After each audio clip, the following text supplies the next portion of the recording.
Moving into a new place is always exciting, right? New beginnings, new adventures. That's what I told myself when I checked into the Ocean View Hotel. It wasn't fancy, but it was by the coast, and the price was good for a week-long getaway. The lobby was a bit dated, all faded floral patterns and dim lighting, but the staff seemed friendly enough. The check-in process was pretty standard.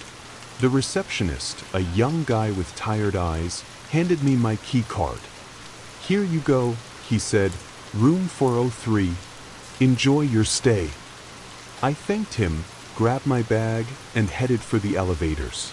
As I rode up, I glanced at the floor plan stuck inside the elevator. You know, the one that shows where all the rooms are? My eyes scanned for 403, then for the surrounding rooms.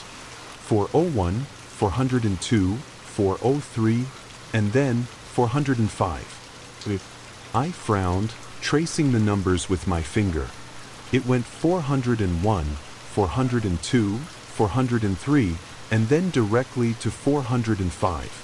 There was no room 404. My brow furrowed. That was weird. Maybe it was just a typo on the map, or an odd numbering system. Old buildings sometimes have quirks like that.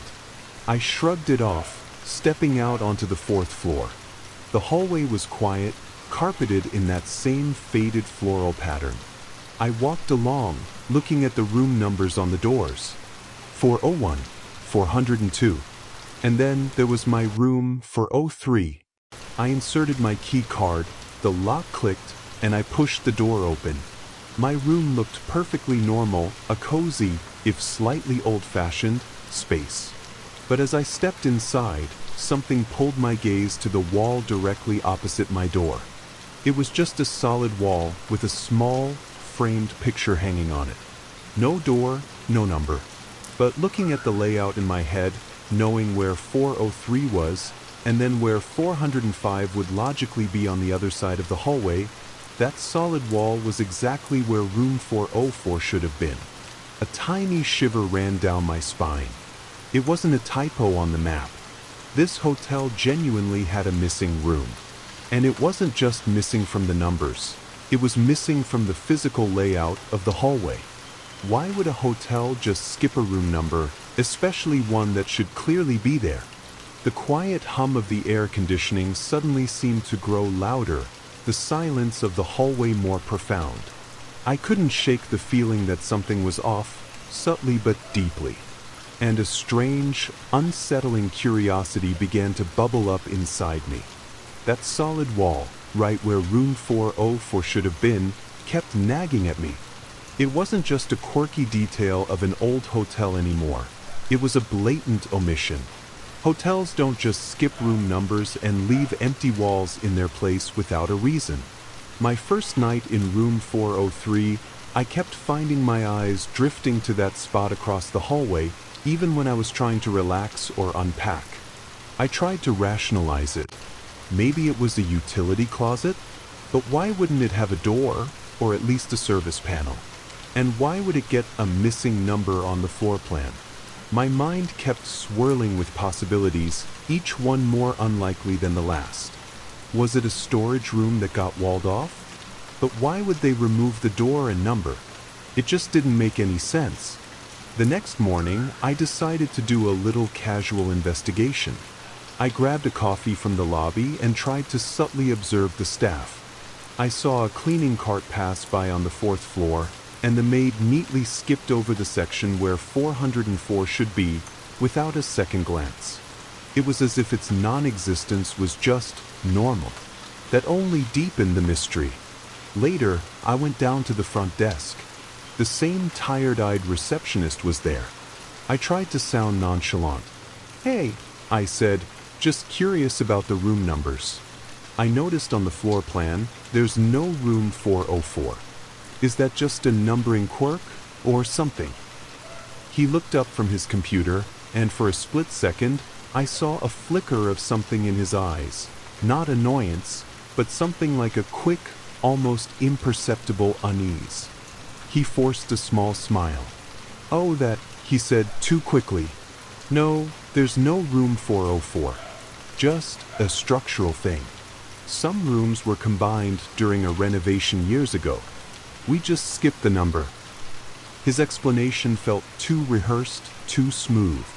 Structural thing? Rooms combined? It didn't explain the solid wall where a door should have been, or the perfectly symmetrical layout of the other rooms. His eyes didn't meet mine as he spoke, and he quickly turned back to his screen, clearly signaling the conversation was over. His evasiveness didn't make me less curious, it made me more curious.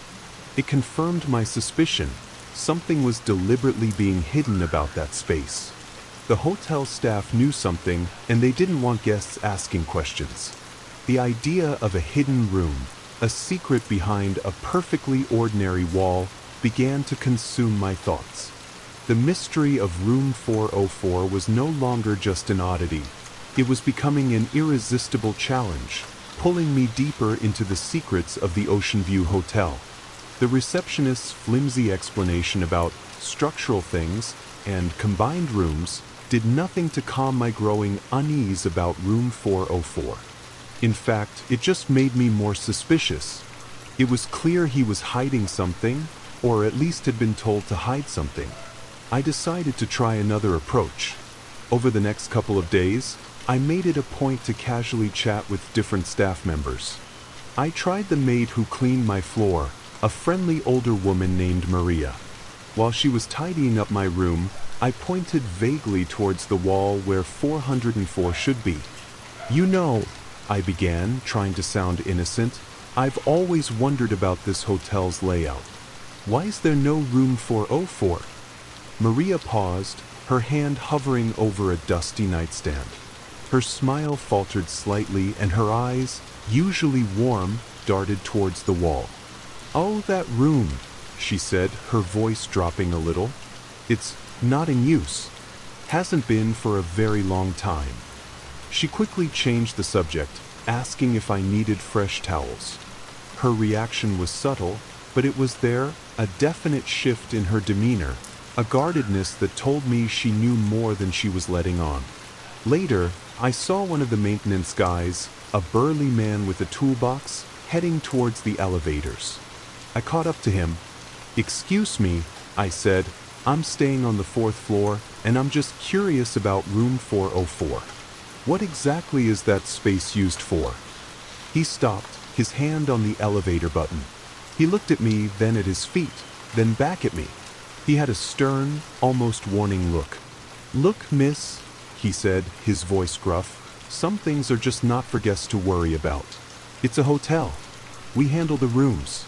You just enjoy your stay, all right?" And then he stepped into the elevator, the doors closing before I could say another word. Each encounter solidified my conviction. The staff weren't just uninformed, they were actively avoiding the topic. Their evasiveness wasn't just about privacy. It felt like a collective effort to keep a secret, to maintain an unspoken agreement of silence about that particular spot on the 4th floor. What could be so significant about a missing room number that every employee, from the front desk to maintenance, seemed to clam up or get defensive? The more they avoided my questions, the more determined I became. The wall itself seemed to hum with unanswered questions. It wasn't just a missing room number, it was a void, a deliberate blank space hiding something. And the more I thought about it, the more I felt that the answers weren't just behind a wall, but tangled in a history the hotel desperately wanted to keep hidden. My curiosity wasn't just piqued, it was becoming an obsession. I knew then, with a chilling certainty, that I wasn't leaving this hotel until I found out what was behind that solid wall. The staff's evasiveness didn't deter me, it fueled my obsession.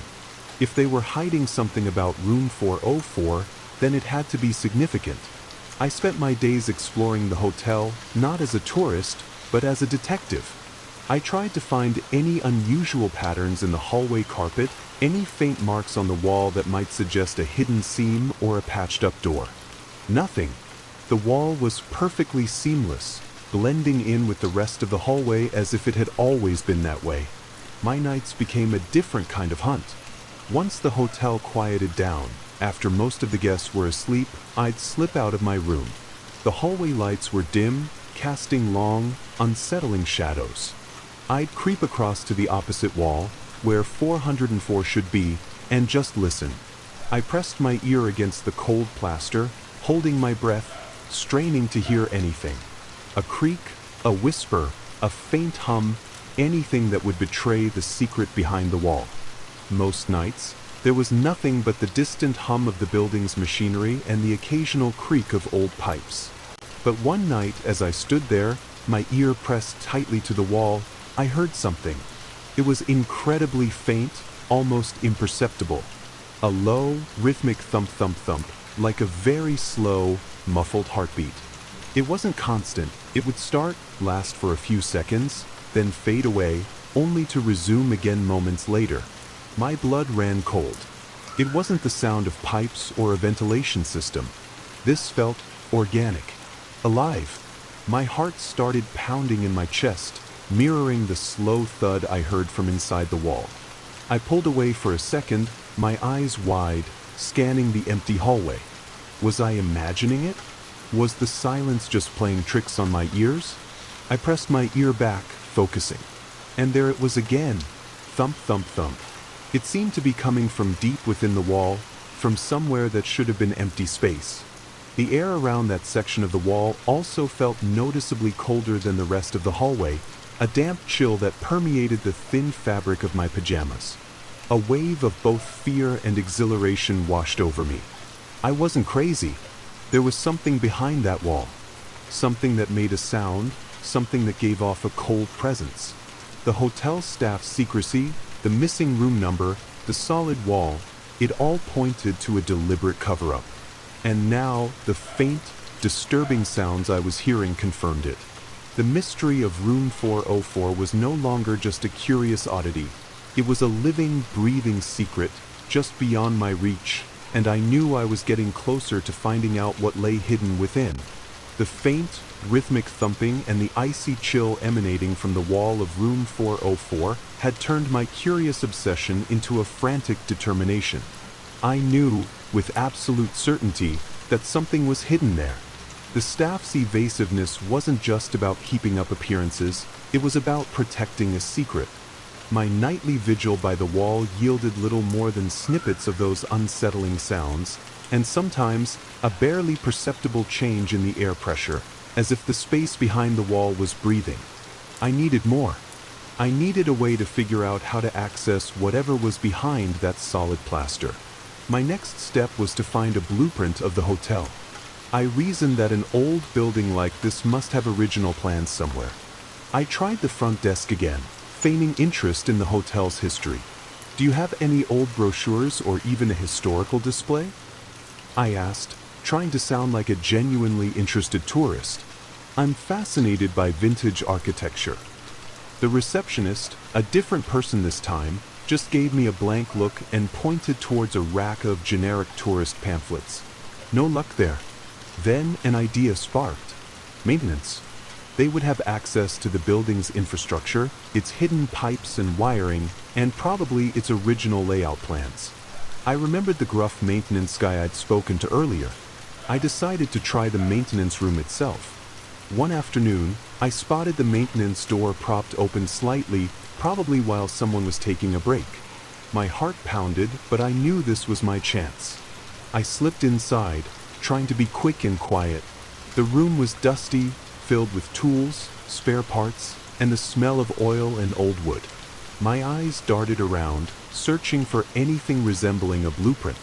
Tucked away in a dusty cabinet, under a pile of old rags, I found it. A large, rolled-up sheet of thick, yellowed paper. My hands trembled as I unrolled it on a workbench. It was indeed an old blueprint of the Ocean View Hotel. I quickly found the fourth-floor layout. My eyes scanned the familiar hallways, locating my room, 403, and then 405. And there it was, right between them. A room, clearly labeled as room 404. But unlike the solid wall in the hallway, the blueprint showed a door. Not just a door, but a peculiar notation next to it. A small X and some faded, handwritten words that were almost illegible. I squinted, trying to make them out. It looked like sealed, and then something else. Maybe access, emergency. My blood ran cold. The blueprint confirmed it. Room 404 did exist.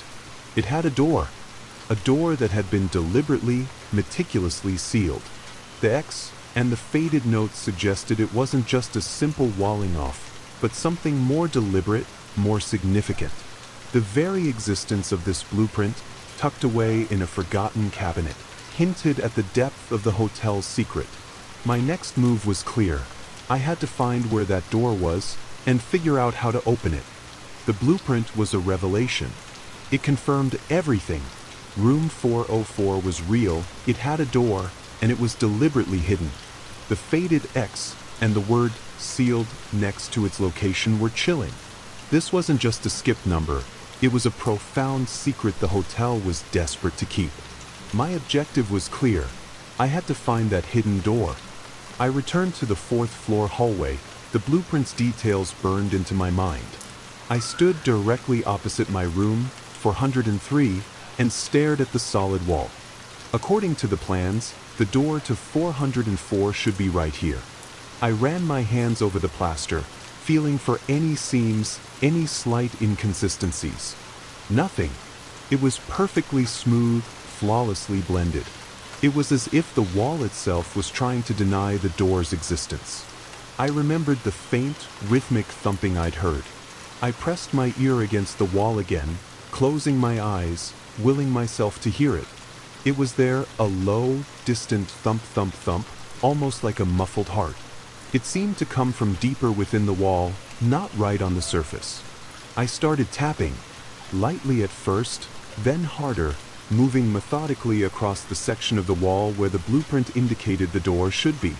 Most of the wall gave a solid, unyielding thud. But then my knuckles hit a spot, about halfway up, and the sound was different. A slightly hollower, more resonant tap. My breath hitched. I tapped again. The same distinct, hollow sound. My heart hammered against my ribs. This was it. This was where the door was hidden.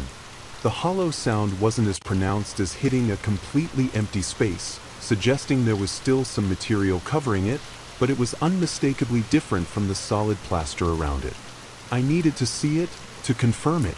I went back to my room, found a small, sturdy screwdriver from my travel kit, and returned to the hallway. My hands were shaking as I carefully, slowly, began to scrape at the wall over the hollow-sounding spot. The plaster was brittle, flaking away in tiny bits. I worked meticulously, trying not to make too much noise, constantly glancing over my shoulder. After what felt like an eternity, a thin, dark line began to emerge beneath the peeling plaster. Then another, running vertically. It was a faint seam, perfectly straight, suggesting a rectangular shape. My eyes widened. It wasn't just a seam, it was the outline of a door. It had been plastered over, painted over, perhaps even wallpapered over at some point, to make it completely disappear. A wave of both triumph and profound unease washed over me. I had found it, the hidden door to room 404. But as I traced the faint outline with my finger, I noticed something else. The coldness radiating from this section of the wall was far more intense now, almost icy. And from the very faint crack where the door's edge met the frame, I could feel a barely perceptible draft of cold air, carrying with it that faint, musty smell I'd noticed before. The door was right there, and whatever was inside was now closer than ever. The faint outline of the hidden door was undeniable. My hands, still trembling, traced the delicate seam I had uncovered beneath layers of plaster and paint. The cold draft seeping from the crack was more pronounced now, carrying that faint, old, musty smell. This wasn't just a sealed-off room. It felt like a portal, a place deliberately erased from the hotel's visible history. My immediate thought was to try and open it. But how? There was no doorknob, no handle, no visible lock. It was a seamless part of the wall.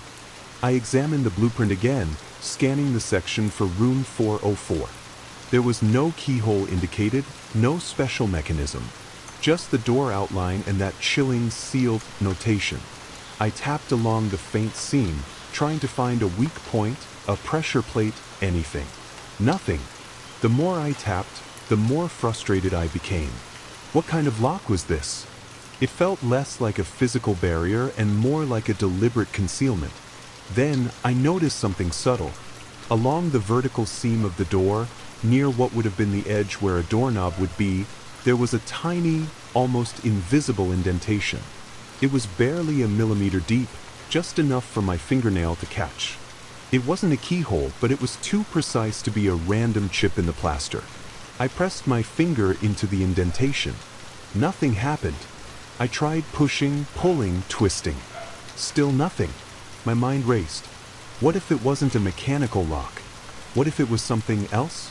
I remembered the coldness, the strange sense of presence from earlier nights. I closed my eyes, took a deep breath, and focused my thoughts on the door, on the idea of opening it. It felt absurd, like something out of a fantasy novel. But desperate times, right? I pressed my palm flat against the wall, over the indentation. I concentrated not just physically, but with a strange, almost spiritual intent. I pictured the door opening, revealing what was inside. And then I felt it, a faint shudder from within the wall. It wasn't a structural creak, it was like the very fabric of the wall was shifting, responding. A low, grinding groan emanated from deep inside the plaster, a sound of old wood and strained metal. The faint outline of the door seemed to deepen, to become more defined, as if emerging from a hazy dream. Tiny dust motes, previously still, began to swirl in the air around the door, illuminated by the dim hallway light, like a miniature storm. Then, with a soft, muffled click that seemed to resonate deep within the hotel structure, a section of the wall, exactly where the door should be, seemed to recede inwards by a fraction of an inch. It didn't swing open, but it moved, a clear indication that it was no longer a solid wall. It was a door, unlocked, waiting. My heart pounded, a frantic drumbeat against my ribs. I had done it. I had unlocked room 404. But the sudden silence that followed the click was profound, almost suffocating. The cold air pouring out now was intense, and with it came that strong, musty scent, laced with something else, something subtly metallic and deeply unsettling. My reality had just shifted. The missing room was no longer missing, and whatever lay beyond that newly revealed threshold was about to be exposed. The soft, muffled click and the subtle inward shift of the hidden door to room 404 filled the silent hallway with a chilling sense of dread and anticipation. The cold air pouring out of the newly revealed crack intensified, carrying a strong, musty scent that now had an undeniable metallic undertone. My heart hammered against my ribs, a frantic drumbeat urging me forward, even as every instinct screamed to retreat. I reached out, my hand trembling, and pushed gently. The door, now unlocked, didn't swing open smoothly.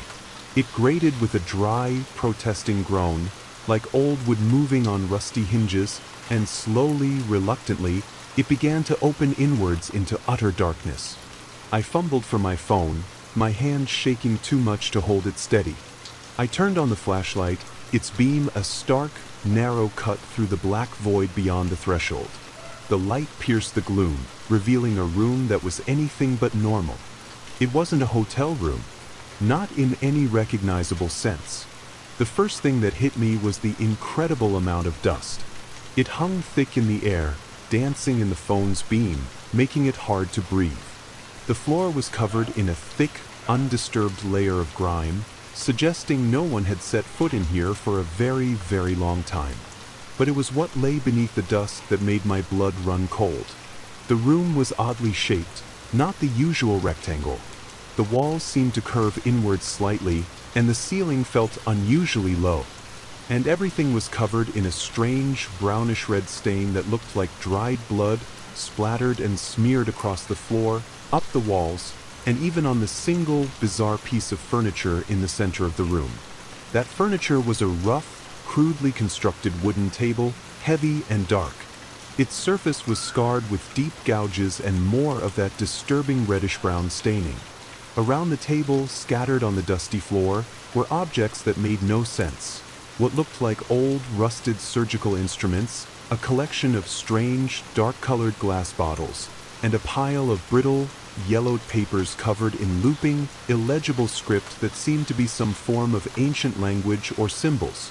The air in the room was suffocatingly cold, carrying that metallic stench, now mixed with something else, a faint, sickly sweet smell, like decay and something medicinal. My flashlight beam danced across the walls, revealing what looked like faded, disturbing etchings or drawings, barely visible beneath the grime and stains. They were crude, grotesque figures and unsettling geometric patterns. I took a shaky step back, my foot kicking against a loose floorboard in the hallway. This wasn't just a hidden room. This was a chamber of horrors. A place where unspeakable acts had occurred. The silence within the room was absolute, profound, broken only by my own ragged breathing and the frantic pounding of my heart. Room 404 wasn't just missing. It was a forbidden space, a place out of time, filled with a history so dark, it radiated pure malevolence. My curiosity had led me directly into a nightmare. My phone's flashlight beam trembled, cutting through the thick dust and revealing more horrors within room 404. This wasn't just a grim scene, it was a disturbing puzzle. The rusty surgical tools, the stained wooden table, those indecipherable symbols on the yellowed papers, they screamed of dark rituals or grotesque experiments. But it was something else, a subtle detail that truly twisted my stomach into knots. My eyes scanned the crudely drawn figures etched into the walls, barely visible beneath layers of grime. They looked ancient, primitive, yet oddly familiar. They resembled something I might have seen in a history book, depicting forgotten cultures or archaic practices. But then, my light fell upon a small, metal object lying half buried in the thick dust beneath the table. I cautiously leaned closer, holding my breath against the sickeningly sweet, metallic scent. It was a lighter, a disposable plastic lighter, the kind you buy at any convenience store. It was modern, too new, too ordinary for this place. It looked completely out of place amidst the ancient drawings and the rusted instruments. My mind reeled. If this room had been sealed off for a very long time, as Maria, the maid, had suggested, how could a modern lighter be here? It defied logic. And it wasn't just the lighter. As my beam moved, I noticed other small anomalies. A faint, almost invisible power outlet hidden near the baseboard, barely distinguishable against the stained wall. It was the kind of outlet you'd find in a building built in the last few decades, not something that would have been here if the room was truly ancient. And the air, while cold and heavy, it didn't feel stagnant in the way a truly sealed, untouched room would. There was a faint, almost imperceptible air current, a subtle chill that spoke of something being used, even if irregularly. A terrifying realization began to dawn on me. This room wasn't just old, it was a place where different times seemed to overlap. The ancient elements clashed jarringly with these modern intrusions. It felt like the room itself was outside the normal flow of time, or perhaps it was being used in ways that defied its apparent sealed status. The X on the blueprint, the staff's evasiveness, it all took on a far more sinister meaning. This wasn't simply an abandoned chamber. It was a place that had been active, perhaps very recently, despite its appearance of ancient neglect. Someone had been here. Someone had left that lighter. Someone had used that power outlet. The sheer anachronism of these items, nestled amidst such ancient, horrifying artifacts, made the hair on my arms stand on end. Room 404 was not just a historical secret. It was a contemporary horror, a place that actively defied the logic of the hotel and perhaps the very laws of reality. And I, foolishly, had just stepped inside. The discovery of the modern lighter and the hidden power outlet in room 404, amidst the ancient horrors, sent a fresh wave of terror through me. This room wasn't just a relic, it was a living, breathing paradox. Someone had been here recently, operating within this seemingly sealed, timeless space. My flashlight beam, still dancing frantically, revealed more disturbing details. The air, already cold and thick with that metallic, sickly sweet decay, seemed to press in on me. I noticed small, almost microscopic, black flecks on the dusty wooden table. They looked like dried, crumbling material, some kind of organic residue. My stomach churned. What exactly had been happening on this table with those rusted instruments? As I looked closer at the crude drawings on the wall, the more disturbing they became. They weren't just random symbols. They seemed to depict figures, almost human, undergoing grotesque transformations. Some showed figures with elongated limbs, others with distorted faces, all leading to a central, swirling vortex-like image. And in some of the drawings, I could almost make out faint, smeared fingerprints in what looked like dried blood. Then I heard it, a whisper. It was so faint, so fleeting, that I almost dismissed it as my imagination or the creaks of the old building. But it was distinctly there, a low, guttural murmur that seemed to echo from the very walls themselves. It wasn't a voice I could understand. It was more like a jumble of low sounds, almost a growl, mixed with something like a sigh. It seemed to undulate, growing slightly louder, then fading. My breath hitched. My heart hammered against my ribs, a frantic drumbeat in the oppressive silence of the room. I spun around, my flashlight beam sweeping across the cramped space. Nothing. Just the dust, the stains, the horrific table. But the sound persisted, a faint, malevolent hum that resonated deep within me. It felt like the room itself was alive, breathing, whispering its secrets. It wasn't just sounds from inside the wall anymore. It was coming from within the room I was standing in. And it felt like it was coming from everywhere at once, surrounding me. The cold intensified, turning into a biting chill that seeped into my bones. The hair on my arms stood on end. I felt a palpable presence, a heavy, watchful gaze, even though there was nothing visible. It was a sense of being observed, analyzed, by something ancient and malevolent that was very much aware of my intrusion. A terrifying realization washed over me. This wasn't just a room where dark things had happened. This was a room where something still lingered. The echoes weren't just memories. They were remnants, perhaps even manifestations, of whatever had taken place here.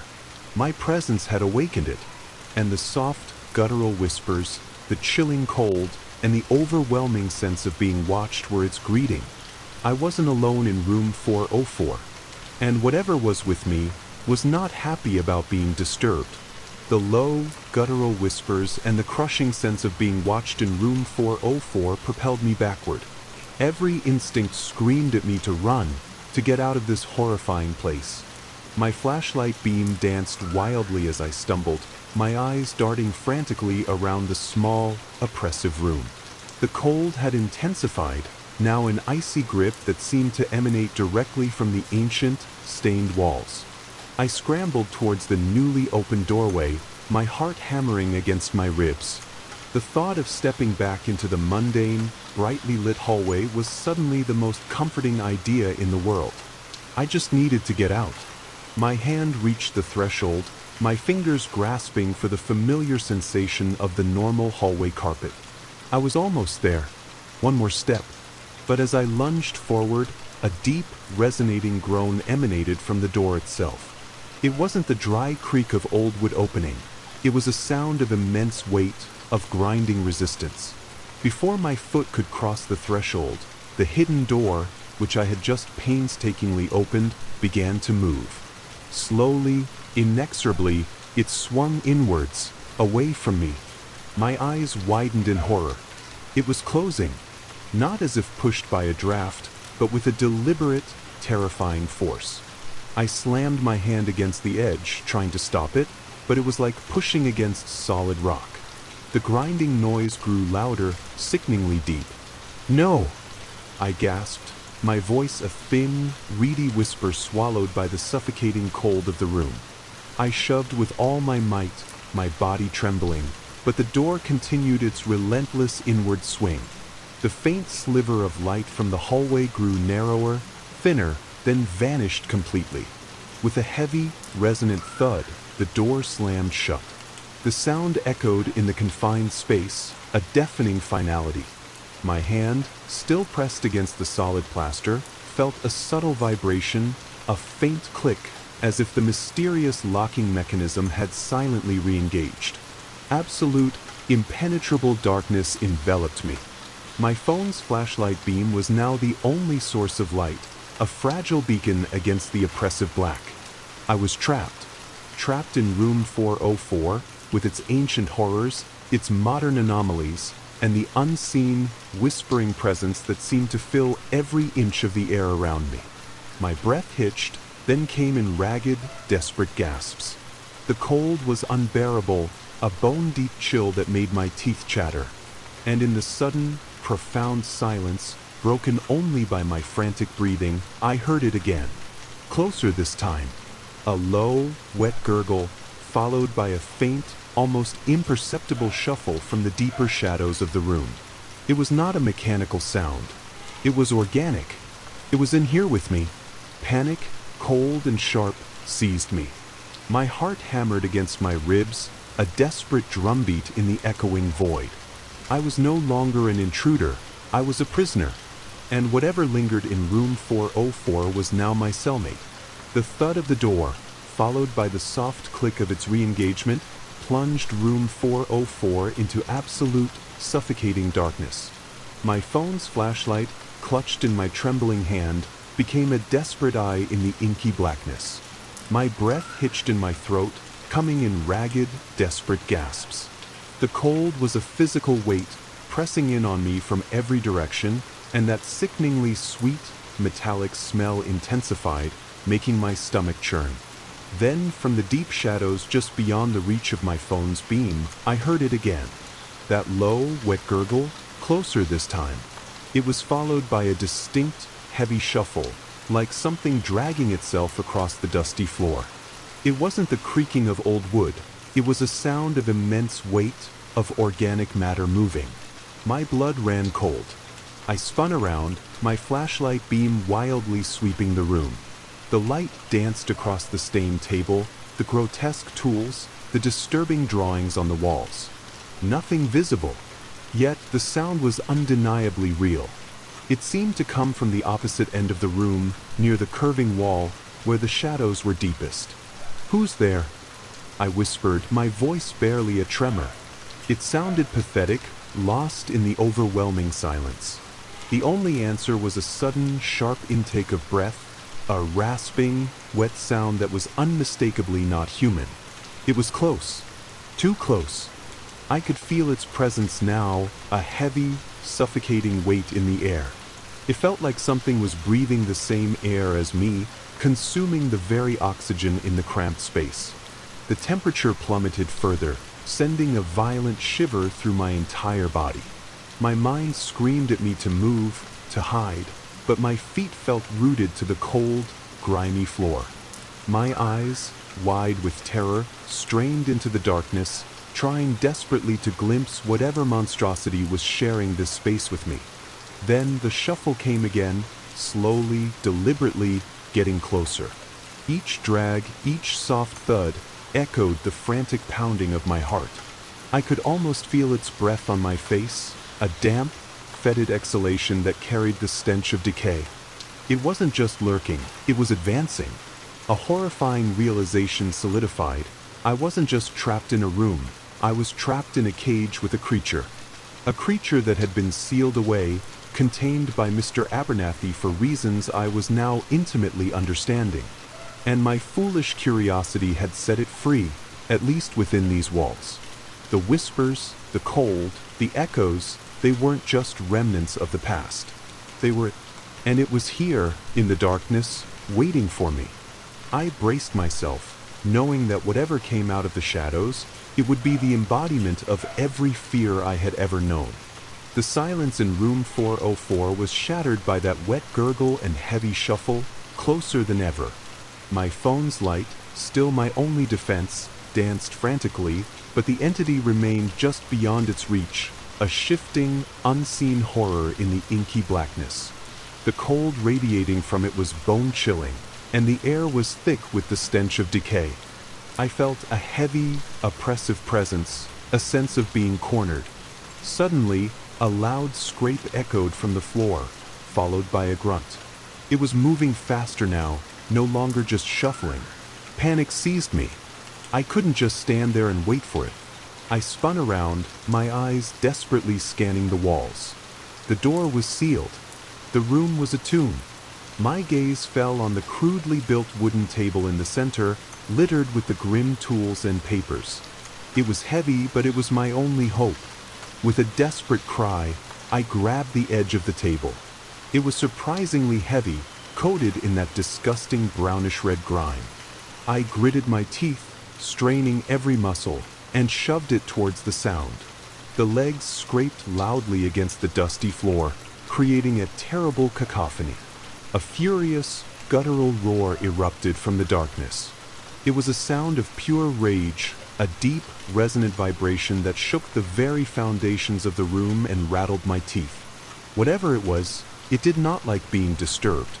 I heard a thud, as if the table had connected with something solid, followed by another furious growl and a rapid, heavy thrashing sound.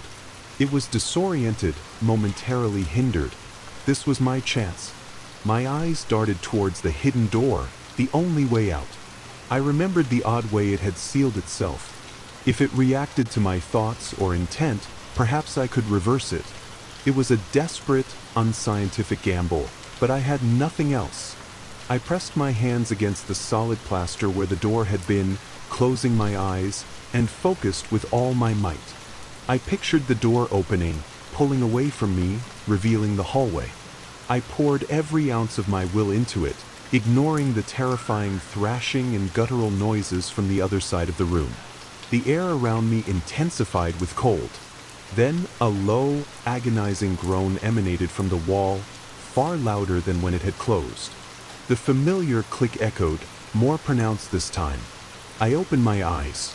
A thin sliver of light, almost like a lifeline, appeared where the door had been. It was opening again.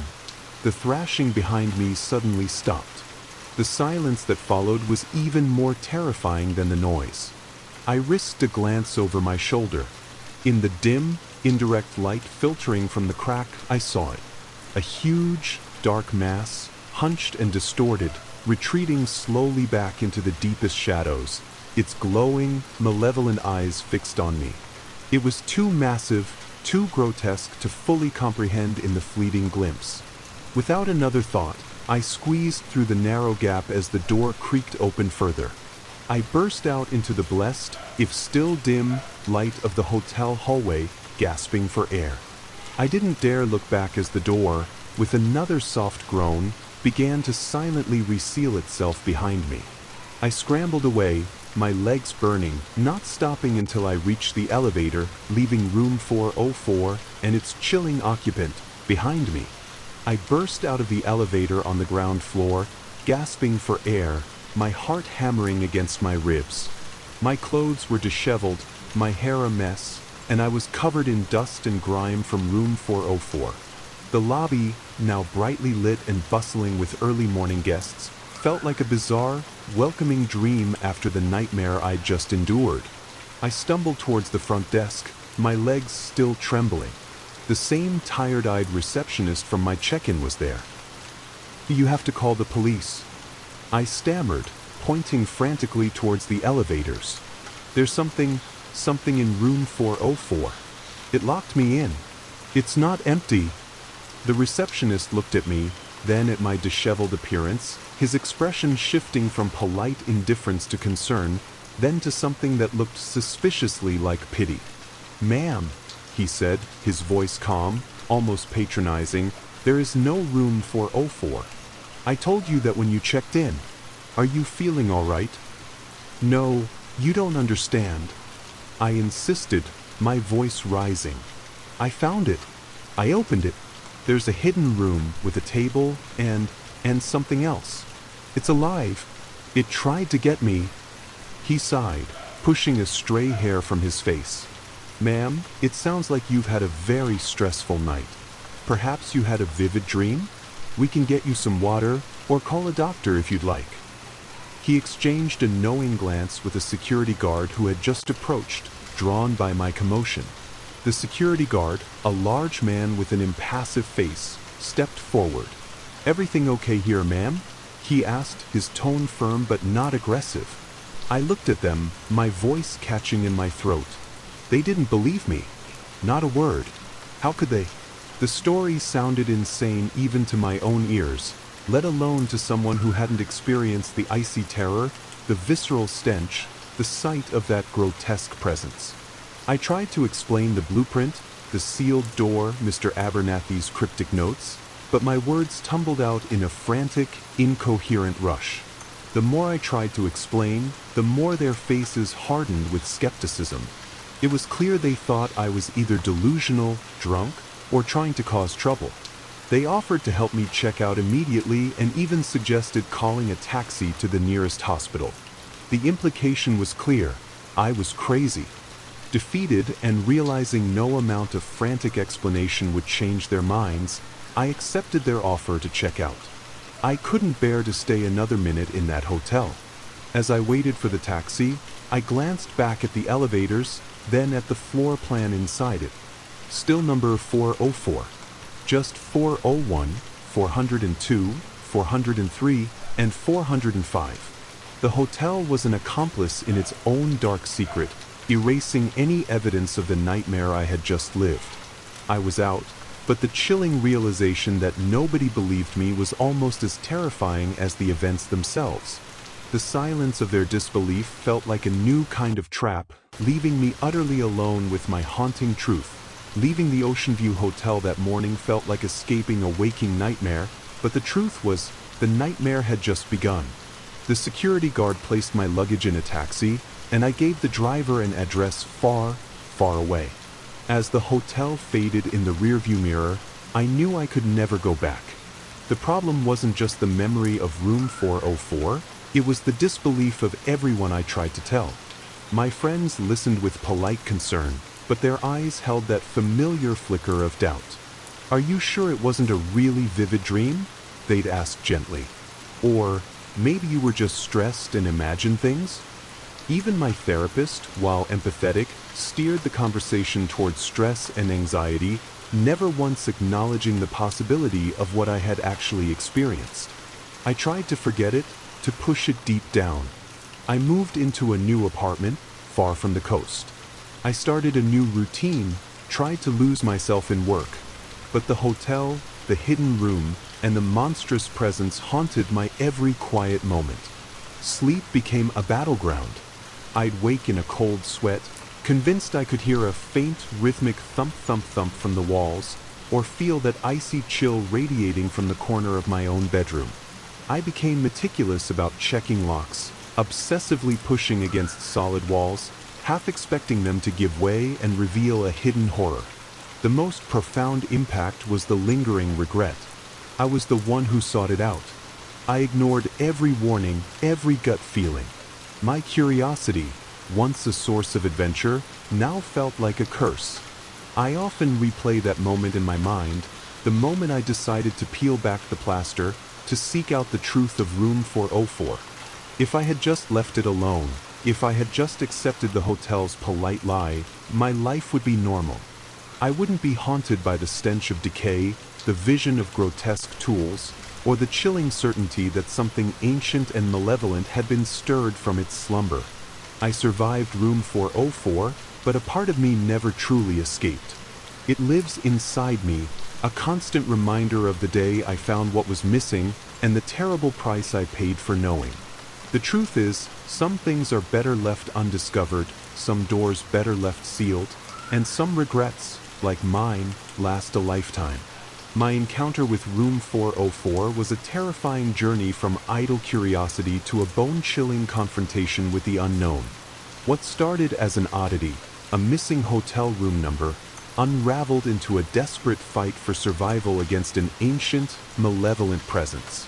The disbelief of others only deepened my isolation, leaving me alone with a truth too horrifying to share. This experience wasn't just a fleeting fright, it permanently scarred me, forever altering how I perceive reality and the hidden horrors that might lie just beyond our sight.